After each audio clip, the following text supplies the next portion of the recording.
কাদিয়ানী সম্প্রদায় নিজেদেরকে মুসলিম পরিচয় গোপন করে কাল চতুর্দিক রাস্তা বন্ধ করে দেওয়া হবে। সম্মানিত দর্শক শ্রোতা মণ্ডলী, সবাইকে আসসালামু আলাইকুম ওয়া রাহমাতুল্লাহি ওয়া বারাকাতুহু।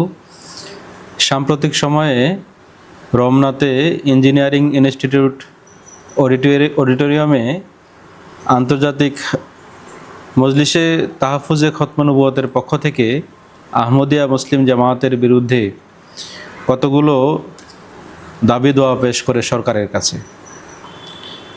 তো এই দাবি দোয়াগুলোর উপরে তারা যে কতগুলো আপত্তি জানিয়েছে, সেগুলোর উপরে আজকে সংক্ষিপ্ত আকারে আপনাদের সামনে কথা বলার চেষ্টা করব। মূল কথা হচ্ছে, হযরত মুহাম্মদ রাসূলুল্লাহ সাল্লাল্লাহু আলাইহি ওয়াসাল্লাম বলেছেন, যে ব্যক্তি কলেমা লা ইলাহা ইল্লাল্লাহ মুহাম্মদ রাসূলুল্লাহ পাঠ করবে সেই ব্যক্তি মুসলমান। সে এমন মুসলমান যার দায়িত্ব আল্লাহ এবং তার রাসূলের। তো তার বিরুদ্ধে কুফরি ফতোয়া দেওয়া, তাদের বিরুদ্ধে কুফরি ফতোয়া দেওয়া, সরকারের কাছে দাবি দেওয়া, জানানো, এটা কতটুকু যুক্তিসঙ্গত ইসলামের দৃষ্টিকোণ থেকে, কোরআন হাদিসের দৃষ্টিকোণ থেকে, সেটি ভেবে দেখা উচিত, চিন্তা করা উচিত। তারা যে দাবিগুলো জানিয়েছে, 1 থেকে 7 নম্বর দাবি পর্যন্ত আমাদের প্রসঙ্গে কথা বলেছে, বাকি 8 নম্বরে তবলিগ জামাতের বিষয়ে কথা বলেছে, 9 নম্বরে হিজবুত তৌহিদের বিষয়ে কথা বলেছে। তাদের প্রথম যে দাবি ছিল সেটি ছিল জাতীয় সংসদে আইন প্রণয়নের মাধ্যমে কাদিয়ানী সম্প্রদায়কে রাষ্ট্রীয়ভাবে ও মুসলিম সংখ্যালঘু ঘোষণা করতে হবে। এটি হচ্ছে তাদের 1 নম্বর দাবি। প্রথম কথা হচ্ছে, আমরা কাদিয়ানী নই, আমরা আহমদিয়া মুসলিম জামাতের সদস্য। কাদিয়ান হচ্ছে ভারতের পাঞ্জাব প্রদেশের গুরুদাসপুর জেলার কাদিয়ান নামক একটি গ্রাম আছে। সেই গ্রামে যারা বাস করে তারা হচ্ছে কাদিয়ান। সেই গ্রামে মুসলমানও আছে, হিন্দু আছে, শিখ আছে, খ্রিস্টান আছে। সেই গ্রামে যারা বাস করে তারা হচ্ছে কাদিয়ান। আমরা তো বাংলাদেশের মানুষ, বাঙালি, তো আমাদের পরিচয় হচ্ছে আমরা আহমদিয়া মুসলিম জামায়াতের সদস্য। এখন কথা হচ্ছে, রাষ্ট্র কি কাউকে অমুসলমান ঘোষণা করতে পারে? বাংলাদেশের রাষ্ট্রের সংবিধান কি বলে? বাংলাদেশের সংবিধানের 41 নম্বর অধ্যায়ের ক নম্বর অনুচ্ছেদে বলা হয়েছে, প্রত্যেক নাগরিকের যে কোনো ধর্ম অবলম্বন, পালন বা প্রচারের অধিকার রয়েছে। তাহলে বাংলাদেশ স্বাধীন রাষ্ট্র, এই রাষ্ট্রে যে কোনো ধর্মের মানুষ তার ধর্মচর্চা করতে পারে, পালন করতে পারে, লালন করতে পারে, প্রচার করতে পারে, এই অধিকার রয়েছে। তো এই অধিকার থাকা সত্ত্বেও একটি গোষ্ঠী, বড় একটি সংখ্যা, যারা আমাদের বিরুদ্ধে এই রাষ্ট্রীয়ভাবে অমুসলিম ঘোষণা করার যে চেষ্টা চালাচ্ছে, এটি কতটুকু যুক্তিসঙ্গত? আমরা বাংলাদেশের নাগরিক, বাংলাদেশে আমরা ট্যাক্স দেই, বাংলাদেশের আইন কানুন মান্য করে চলি। তো আমাদের উপরে এই ধরনের আইন চাপানো, এটি কতটুকু যুক্তিসঙ্গত?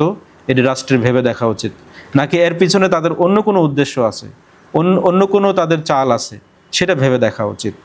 আহমদিয়া মুসলিম জামাত সারা বিশ্বে 220টি দেশে প্রতিষ্ঠিত, আর শান্তির সাথে প্রতিষ্ঠিত। সারা বিশ্বে আহমদিয়া জামাত মানে শান্তির ধর্ম ইসলাম হিসাবে পরিচিত। এখন বলি, যদি বাংলাদেশের কোনো হিন্দু ভাই, তাকে যদি বলা হয় যে তুমি মুসলমান, রাষ্ট্র যদি বলে যে তুমি মুসলমান, তাহলে কি সে মুসলমান হবে? রাষ্ট্রের ঘোষণায় কখনো কেউ তার ধর্ম পরিবর্তন করতে পারে না। যে ধর্মটা হচ্ছে অন্তরের বিষয়, মনের বিষয়, হৃদয়ের বিষয়, হৃদয়ের সঙ্গে আল্লাহ তাআলার সম্পর্ক। মানুষ কোনো কিছু জোর করে চাপিয়েও দিতে পারে না, কোনো কিছু চাপিয়ে দেওয়ার কোনো সুযোগ নাই। সুতরাং আমরা মুসলমান, আমরা আহমদিয়া তরিকার মুসলমান, আমরা কলেমা পড়ি, আমরা লা ইলাহা ইল্লাল্লাহ মুহাম্মদ রাসূলুল্লাহ পড়ি, হযরত মুহাম্মদ রাসূলুল্লাহ সাল্লাল্লাহু আলাইহি ওয়াসাল্লামকে খাতামান নবীন হিসেবে মান্য করি। আমাদেরকে কাফের ফতোয়া দেওয়া, অমুসলিম ঘোষণা করা, এটি কোরআন হাদিসের আলোকে সঠিক নয় এবং রাষ্ট্রের সংবিধান অনুযায়ীও সঠিক নয়। সুতরাং যারা এই দায়িত্বে আছেন তারা এই বিষয়ে খেয়াল রাখবেন। কাদিয়ানী মুসলমানদের ব্যবহৃত মসজিদ, আযান, সালাত বা খলিফার মতো ধর্মীয় পরিভাষা ব্যবহার করতে পারবে না।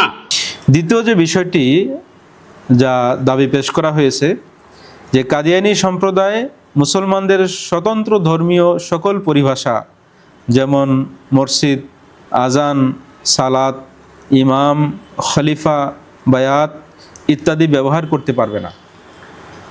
এটা পুরোপুরি পাকিস্তানের নকল করা হয়েছে। এই যে বলা হলো মসজিদ, আজান, সালাত, ইমাম, খলিফা, বায়াত এই পরিভাষাগুলো ব্যবহার করা যাবে না, এই ক্ষমতা তাদেরকে কে দিল? কে এই অধিকার তাদেরকে দিল? কুরআন হাদিসে কি এই ধরনের কোনো বিষয় আছে? অথবা হযরত মুহাম্মদ রাসূলুল্লাহ সাল্লাল্লাহু আলাইহি ওয়াসাল্লামের জীবদ্দশায় কি এই ধরনের কোনো ঘটনা পাওয়া যায়? এই ধরনের কোনো প্রমাণ পাওয়া যায় যে হযরত মুহাম্মদ রাসূলুল্লাহ সাল্লাল্লাহু আলাইহি ওয়াসাল্লাম কাউকে তিনি এই এই সমস্ত বলতে বাধা দিয়েছেন, কাউকে নিষেধ করেছেন? কখনোই এই ধরনের কোনো বাধার শব্দ পাওয়া যায় না। তিনি বাধা দেন নাই, বরং মানুষকে উৎসাহিত করেছেন যে তোমরা এই কাজগুলো করো। আর আজকে আমরা তার উল্টোটা দেখছি, হযরত মুহাম্মদ সাল্লাল্লাহু আলাইহি ওয়াসাল্লামের শিক্ষার উল্টোটা দেখছি। কোথাও যেন আমি এই ঘটনা বলেছিলাম যে হযরত মুহাম্মদ সাল্লাল্লাহু আলাইহি ওয়াসাল্লাম খুব সহসাই মানুষকে গ্রহণ করে নিতেন। বদরের যুদ্ধের কথা আমি বলবো যে বদরের যুদ্ধে এক মুশরিক হযরত মুহাম্মদ সাল্লাল্লাহু আলাইহি ওয়াসাল্লামের কাছে আসলেন, এসে বললেন যে আমি বদরের যুদ্ধে যাব। তো রাসূলুল্লাহ সাল্লাল্লাহু আলাইহি ওয়াসাল্লাম বললেন, তুমি কি আল্লাহ এবং তার রাসূলের উপর ঈমান এনেছো?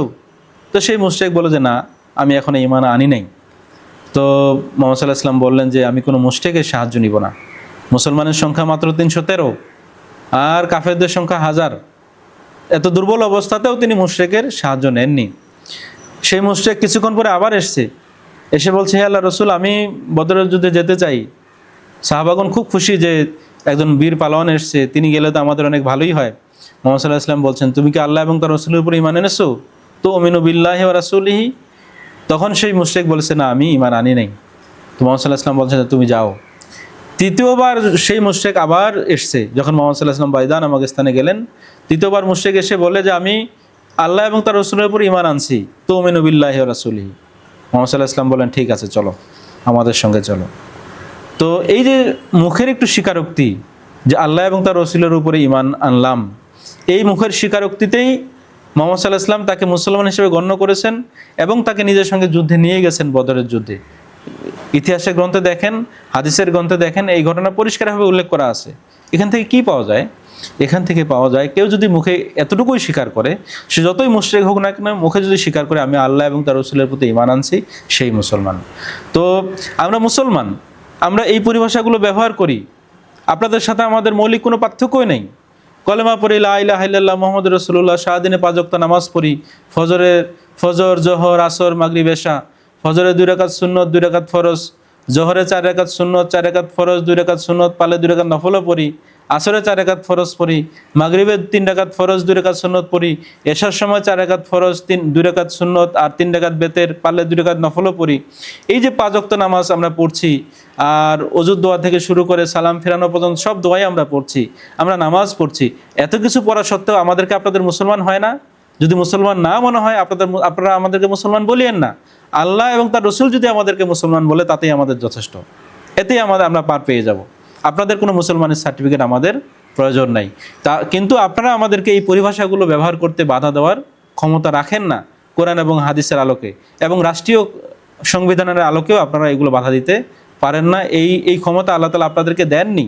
সুতরাং এর থেকে বিরত হন। আল্লাহর কাজে আপনারা খুদকারি করার চেষ্টা করবেন না, হস্তক্ষেপ করার চেষ্টা করবেন না। তৃতীয় যে আপনারা দাবি জানিয়েছেন যে কাদিয়ানী সম্প্রদায়ের যাবতীয় বই পুস্তক, লিটারেচার, ম্যাগাজিন, ডিজিটাল কন্টেন্ট এবং প্রকাশনামূলক উপাদান বাজেয়াপ্ত ও নিষিদ্ধ করতে হবে। একইভাবে ফেসবুক, টুইটার, ইউটিউব, সামাজিক যোগাযোগ মাধ্যম সহ ইন্টারনেটে পরিচালিত তাদের সকল অ্যাপস ও ওয়েবসাইট বন্ধ করতে হবে। কত চমৎকার কথা বলেছেন না? এগুলো আপনাদের দাদার বাড়ির আবদার, বাপের বাড়ির আবদার, আমাদের এগুলো বন্ধ করতে হবে। সমস্যা কি? এগুলো যদি, এই বই পুস্তক যদি অনলাইনে থাকে, তাহলে আপনাদের সমস্যা কোথায়? এগুলো অনলাইনে থাকবে, বিবেকবান মানুষ এগুলো দেখবে, পড়াশোনা করবে, আপনাদের কথাও শুনবে, আমাদের কথাও শুনবে। যারা বিবেকবান মানুষ এগুলো যাচাই বাছাই করতে পারবে। মানুষ তো এত বোকা নয়। আর পবিত্র কোরআনে আল্লাহ তাআলা এই কথা বলেছেন, সূরা আনফালের 43 নম্বর আয়াতে, লে ইয়াহলিকা মান হালাকা আম বাইয়িনাতিন ওয়া ইয়াহইয়া মান হাইয়া আন বাইয়িনাতিন। সেই ব্যক্তি ধ্বংস হয় যে দলিল প্রমাণ দ্বারা ধ্বংস হয়েছে, আর সেই ব্যক্তি জীবিত হয় যে দলিল প্রমাণ দ্বারা জীবিত হয়। তো এই যে আমাদের বই পুস্তক, লিটারেচার, মিডিয়া, এগুলোর মাধ্যমে যে বিষয়গুলো আছে, এগুলো বিবেকবান মানুষ এগুলো যাচাই বাছাই করবে, এই দলিল প্রমাণগুলো দেখবে যে আপনারা চিৎকার করে স্টেজে যে কথাগুলো বলেন সেগুলো মানুষ শুনবে, আর আমরা নীরবভাবে যে কথাগুলো বলি, ভদ্রতার সাথে যে কথাগুলো বলি, হজরত মুহাম্মদ সাল্লাল্লাহু আলাইহি ওয়াসাল্লামের আদর্শে যে কথাগুলো বলি, সেগুলোও মানুষ নীরবভাবে দেখবে। দেখার পরে তারা যাচাই বাছাই করবে কোনটা সঠিক কোনটা বেঠিক, যাচাই বাছাই করে তারা এগুলো সিদ্ধান্ত নিবে। বিবেকবান মানুষের এই সুযোগ আছে। সুতরাং এগুলো চললে আপনাদের আতে ঘা কেন লাগে সেটা আল্লাহ তাআলাই ভালো জানে, বা আপনাদের কি সমস্যা আল্লাহ তাআলাই ভালো জানেন, আপনারাই ভালো জানেন। চতুর্থ আরেকটি দাবি দাওয়া উপস্থাপন করা হয়েছে যে মহান আল্লাহ তাআলা সর্বশেষ নবী হযরত মুহাম্মদ সাল্লাল্লাহু আলাইহি ওয়াসাল্লাম এবং কোরআন ও সুন্নাহ তথা ইসলামের অবমাননার বিরুদ্ধে সর্বোচ্চ শাস্তি বিধান রেখে আইন প্রণয়ন করতে হবে। কোনো নবীর বিরুদ্ধে কোনো অপমানজনক কোনো বাক্য বলা উচিত নয়, এটা মানায় না, এটা কোনো মুমিন মুত্তাকির কাজ না, বা কোনো ভালো মানুষেরও কাজ না। কোনো নবী বা কোনো বুজুর্গ ব্যক্তির বিরুদ্ধে কোনো কিছু বলা এটা কখনোই কাম্য না।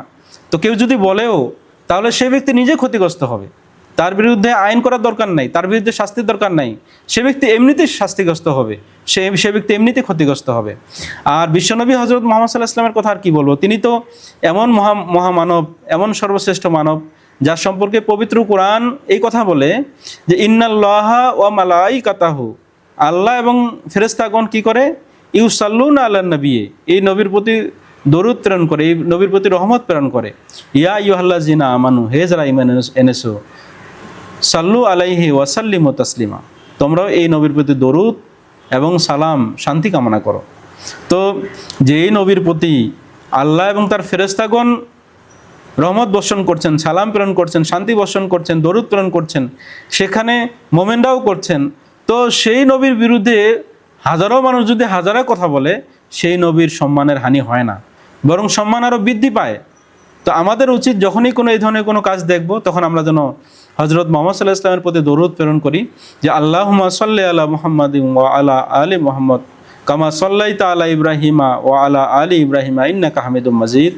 আল্লাহুম্মা বারিক আলা মুহাম্মাদিন ওয়া আলা আলি মুহাম্মাদিন কামা বারাকতা আলা ইব্রাহিমা ওয়া আলা আলি ইব্রাহিমা ইন্নাকা হামিদুম মাজিদ। আমরা আরও বেশি অধিকারে তার প্রতি দরুদ প্রেরণ করব, এতে তার সম্মান এবং মর্যাদা আরও বৃদ্ধি পাবে। আর যারা অপমান করার চেষ্টা করবে, কটূক্তি করার চেষ্টা করবে, তারা নিজেরাই ক্ষতিগ্রস্ত হবে। এটার জন্য আইনের কোনো প্রয়োজন নাই। হযরত মুহাম্মদ সাল্লাল্লাহু আলাইহি ওয়াসাল্লামের যুগেও দরকার ছিল না, তিনি কখনো করেন নাই, এই যুগেও প্রয়োজন নাই, এটার কোনো প্রয়োজন নেই। বরং এটা নিয়ে আর বাড়াবাড়ি হয়, অন্যায় করা হয়, অনেকের প্রতি জুলুম করা হয়, অত্যাচার করা হয়। দর্শক মণ্ডলী, যেটা বলছিলাম যে এই রসুলের অবমাননার জন্য জাগতিক কোনো শাস্তি নেই, এটা স্বয়ং আল্লাহ তাআলাই এর শাস্তির ব্যবস্থা করবেন। আর যেটি বলেছি যে যে ব্যক্তি এই ধরনের ন্যাক্কারজনক কাজ করবে, অপমান করবে বা কটূক্তিমূলক কোনো কিছু বলবে, সে ব্যক্তি নিজে নিজেই ক্ষতিগ্রস্ত হবে। আপনারা শুধু দেখবেন তার পরিণতি কী হয়। পরবর্তী যে বিষয়ে 5 নম্বরে বলা হয়েছে, মুসলমানদের সাথে কাদিয়ানীদের বিবাহ বন্ধনে আবদ্ধ হওয়া এবং মুসলিম কবরস্থানে তাদের মৃতদের দাফন নিষিদ্ধ করতে হবে। অর্থাৎ বিবাহ দেওয়া যাবে না, আর কবরেও দাফন করা যাবে না। ভাই, আমরা মুসলমান, আমাদের সঙ্গে কেন বিবাহ বন্ধনে আবদ্ধ হবেন না? কেন আমাদেরকে আপনাদের কবরস্থ হতে দিবেন না? আমরা মুসলমান থেকে কে আমাদেরকে বিরত রাখতে পারে? যেখানে স্বয়ং হযরত মুহাম্মদ সাল্লাল্লাহু আলাইহি ওয়াসাল্লাম বলে দিয়েছেন যে মুসলমান সে যে ইসলামের 5টি খুঁটির উপরে আমল করবে, অর্থাৎ কলেমা, নামাজ, রোজা, জাকাত, হজ। জিবরাইল আলাইহিস সালাম স্বয়ং এসে এই শিক্ষা দিয়েছেন না? মুহাম্মদ সাল্লাল্লাহু আলাইহি ওয়াসাল্লামকে বলেছেন না যে ইসলামের সংজ্ঞা দাও? তো মুহাম্মদ সাল্লাল্লাহু আলাইহি ওয়াসাল্লাম বলে ইসলাম হচ্ছে এই কলেমা, নামাজ, রোজা, জাকাত, হজ বলে দিলেন। আবার ইমানের কথা বললেন, কিয়ামতের কথা বললেন, আর নিজেই সত্যায়ন করে আবার জিবরাইল আলাইহিস সালাম ফেরত চলে গেলেন। তো এটা থেকে কী বোঝা গেল? ইসলামের 5টি খুঁটির উপরে যারা আমল করবে, বিশ্বাস রাখবে, তারাই হচ্ছে মুসলমান। আহমদিয়া তরিকার মুসলমান। আল্লাহ তাআলার ফজলে আমরা এই 5টি খুঁটির উপরে আমল করি, বিশ্বাস পোষণ করি, মনে প্রাণে বিশ্বাস করি। দ্বিতীয়ত, মুসলমান হওয়ার জন্য 3টি শর্ত দেওয়া হয়েছে, যেটি মুসলিম শরীফের হাদিসে উল্লেখ করা হয়েছে। বুখারী শরীফেও এটি উল্লেখ রয়েছে। বুখারী শরীফে কিতাবুস সালাত অধ্যায়ে এটি উল্লেখ রয়েছে। হযরত মুহাম্মদ রাসূলুল্লাহ সাল্লাল্লাহু আলাইহি ওয়াসাল্লাম বলেছেন যে মান সাল্লা সালাতানা, যে ব্যক্তি আমাদের মতো নামাজ পড়ে, ওয়াস্তাকবালা কিবলাতানা, আমাদের কিবলার অনুসরণ করে, ওয়াকালা জাবিহাতানা, এবং আমাদের জবাই করা মাংস খায়, সে ব্যক্তি মুসলমান। তারা এমন মুসলমান যার দায়িত্ব আল্লাহ এবং তার রসুলের। এই যে তিনটি কাজ, অর্থাৎ মানসাল্লাহ সালাতানা, আমাদের মতো যারা নামাজ পড়ে, আপনারা আসে না দেখেন আমরা কীভাবে নামাজ পড়ি, যেভাবে পূর্বেও বললাম যে কীভাবে 5 ওয়াক্ত নামাজ পড়ি, ফরজ নামাজ পড়ি, সুন্নত পড়ি, নফল পড়ি, কোন কোন কোন ওয়াক্তে কত রাকাত পড়ছি, সবগুলো আসে দেখেন। আপনাদের মতো নামাজ পড়ছি কিনা, আপনাদের মতো দোয়া পড়ছি কিনা দেখেন, দেখবেন হুবহুব তাই। তো আমরা নামাজ পড়ছি, আমরা কিবলার অনুসরণ করছি, অর্থাৎ বাইতুল্লাহর অনুসরণ করছি, আর আপনাদের জবাই করা মাংস খাই, বাজার থেকে মাংস কিনে আমরা খাই। সুতরাং আমরা মুসলমান হযরত মুহাম্মদ সাল্লাল্লাহু আলাইহি ওয়াসাল্লামের দৃষ্টিকোণ থেকে। তৃতীয় আরেকটি হাদিস, যখন মুহাম্মদ সাল্লাল্লাহু আলাইহি ওয়াসাল্লাম মক্কা থেকে মদিনায় হিজরত করে গেলেন, তখন তিনি সাহাবাদের বললেন যে মুসলমানের সংখ্যা কত গণনা করো। আর তিনি বললেন যে উক্তুবুলি মান তালাফফাযা বিল ইসলামে মিনান নাস, মানুষের মাঝ থেকে যারা ইসলাম স্বীকার করে তাদের নাম লিখে আমাকে দাও। এটি বুখারী শরীফ কিতাবুজ জিহাদ অধ্যায়ের হাদিস। তখন সাহাবাগণ এই 1500 সাহাবীর নাম লিখে তিনি মুহাম্মদ সাল্লাল্লাহু আলাইহি ওয়াসাল্লামকে দিলেন। আর তারা বললেন যে আমরা 1500 জন, আমাদের আর পাইকে। তো যারা মুখে স্বীকার করে আমরা মুসলমান, সেই ব্যক্তি মুসলমান। বুখারী কিতাবুজ জিহাদ অধ্যায়ের হাদিস। আর কলেমা পাঠ করলেও মুসলমান। হযরত উসামা বিন যায়েদ রাদিয়াল্লাহু আনহুর ঘটনা আমরা জানি। এক যুদ্ধে তিনি এক কাফেরকে ধরাশায়ী করেছেন, আর সেই কাফের তিনি কলেমা পাঠ করেছেন। কলেমা পাঠ করা সত্ত্বেও তাকে উসামা বিন যায়েদ রাদিয়াল্লাহু আনহু হত্যা করেছেন। এই সংবাদ যখন মুহাম্মদ সাল্লাল্লাহু আলাইহি ওয়াসাল্লাম জেনেছেন, তিনি বলেছেন, তুমি তাকে কলেমা পাঠ করা সত্ত্বেও হত্যা করলে, কিয়ামতের দিন যখন তোমার বিরুদ্ধে সেই কলেমা সাক্ষ্য হিসেবে দাঁড়াবে, কি উত্তর দিবে হে উসামা? হযরত উসামা রাদিয়াল্লাহু আনহু অনুতপ্ত হয়েছেন, আর তিনি বলেছেন, হায়, এর পূর্বে যদি আমি মুসলমানই না হতাম তাহলে কতই না ভালো হতো। বুখারী শরীফেও এই হাদিস উল্লেখ করা হয়েছে, আবু দাউদ শরীফেও এই হাদিস উল্লেখ করা হয়েছে। সুতরাং এই যে 4টি হাদিস আমি উল্লেখ করলাম, যে হাদিসগুলো থেকে পরিষ্কার যে মুসলমান সেই ব্যক্তি যে নিজে মুখে স্বীকার করবে মুসলমান, যে 3টি বিষয়ে আমল করবে, যে নিজে মুসলমান হওয়ার স্বীকার করবে, সেই মুসলমান। সুতরাং আমরা মুসলমান, আমরা এই মুসলমান হিসেবে আরেক মুসলমানের সাথে বিবাহ বন্ধনে আবদ্ধ হতেও পারি। এবং হ্যাঁ, আমাদের জামাতের পক্ষ থেকে আমাদের সদস্যদের কিছু বিধিনিষেধ দেওয়া আছে যে তারা যেন অন্যদের সাথে বিবাহ বন্ধনে আবদ্ধ না হয়, কেননা বিবাহ বন্ধনে আবদ্ধ হলে পরবর্তীতে সংসার জীবনে বিভিন্ন সমস্যা দেখা দেয়। এই জন্য কিছু বিধিনিষেধ দেওয়া হয়েছে। কিন্তু একজন মুসলমান হিসেবে আরেকজন মুসলমানের সাথে বিবাহ বন্ধনে আবদ্ধ হওয়া শরীয়তের দৃষ্টিকোণ থেকে কোনো ধরনের বাধা নেই। আর কবরস্থানেও দাফন হওয়ার ক্ষেত্রে কোনো বাধা নেই। ষষ্ঠ যে আরেকটি বিষয় বলা হয়েছে যে জাতীয় শিক্ষাক্রমে খতমে নবুয়তের ঈমান ও আকীদার বিষয়ে অন্তর্ভুক্ত করতে হবে। তো খতমে নবুয়তের বিষয়ে আপনারা নতুন একটি বিষয় বানিয়েছেন, বানান, কোনো সমস্যা নেই। পবিত্র কোরআনে সূরা আহজাবের 41 নম্বর আয়াত, যে মা কানা মুহাম্মাদুন আবা আহাদিম মির রিজালিকুম ওয়ালাকি রাসূলুল্লাহি ওয়া খাতামান নবীন। এই আয়াত অনুযায়ী মুহাম্মদ সাল্লাল্লাহু আলাইহি ওয়াসাল্লাম তোমাদের মাঝে প্রাপ্তবয়স্ক পুরুষের পিতা নন, কিন্তু তিনি আল্লাহর রাসূল এবং খাতামান নবীন। এই খাতামান নবীন হযরত মুহাম্মদ সাল্লাল্লাহু আলাইহি ওয়াসাল্লামকে আমরা সব অর্থেই মানি। পবিত্র কোরআন এবং হাদিসের দৃষ্টিকোণ থেকে খাতামান নবীন যত অর্থে ব্যবহৃত হয়েছে, সব অর্থেই আমরা হযরত মুহাম্মদ সাল্লাল্লাহু আলাইহি ওয়াসাল্লামকে খাতামান নবীন মানি। তিনি লা নবিয়া বাদির পরে যে নবী নাই সেটাও মানি, তিনি সর্বশ্রেষ্ঠ নবী এটাও মানি, তিনি সর্বশেষ নবী এটাও মানি।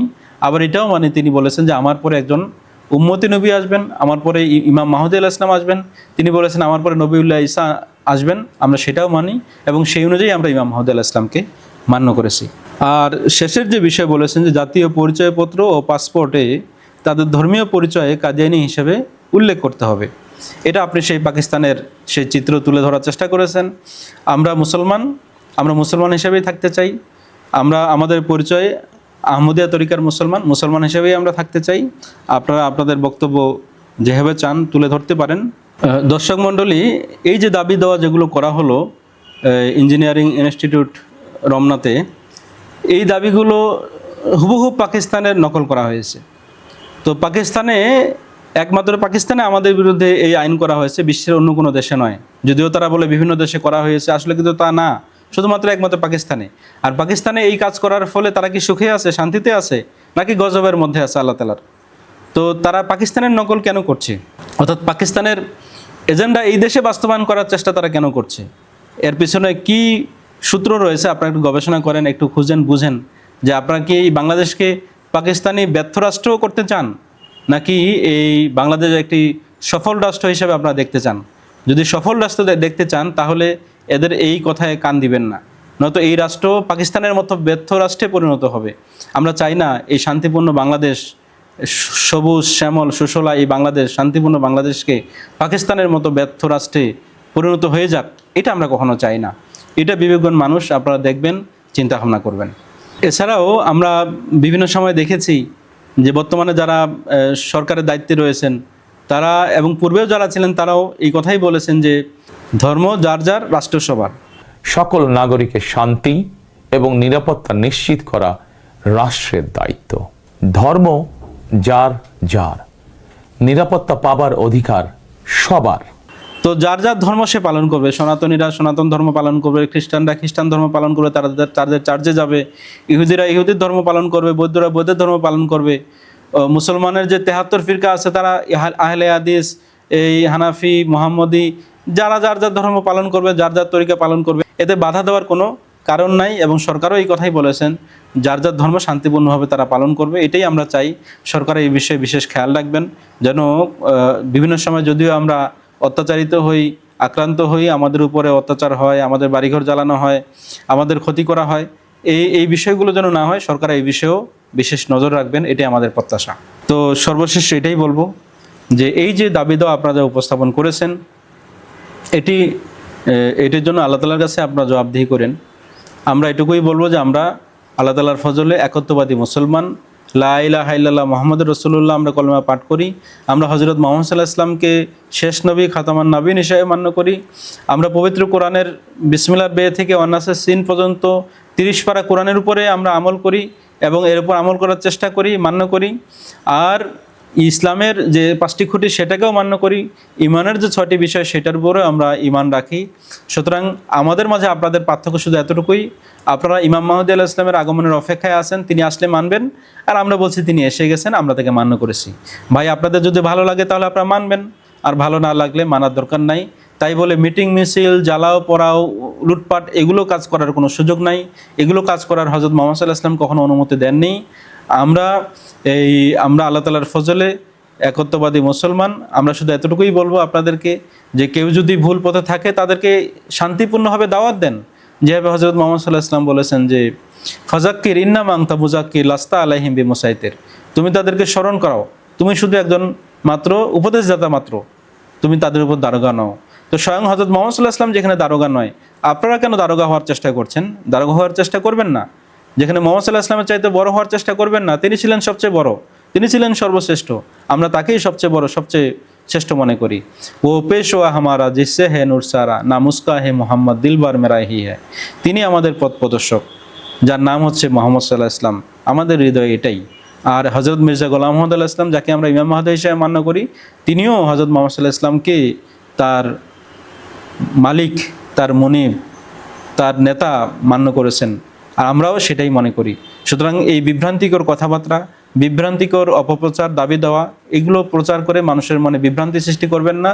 বরং তাকওয়ার কথা এটি, কোরআনের কথা এটি, হাদিসের কথা এটি যে সঠিক পথে চলেন, আল্লাহর নৈকট্য অর্জন করার চেষ্টা করেন, যেন পরকালে আল্লাহ তাআলার মুক্তি লাভ হয়, ইহকালেও যেন মুক্তি লাভ হয় এবং পরকালেও যেন মুক্তি লাভ হয়।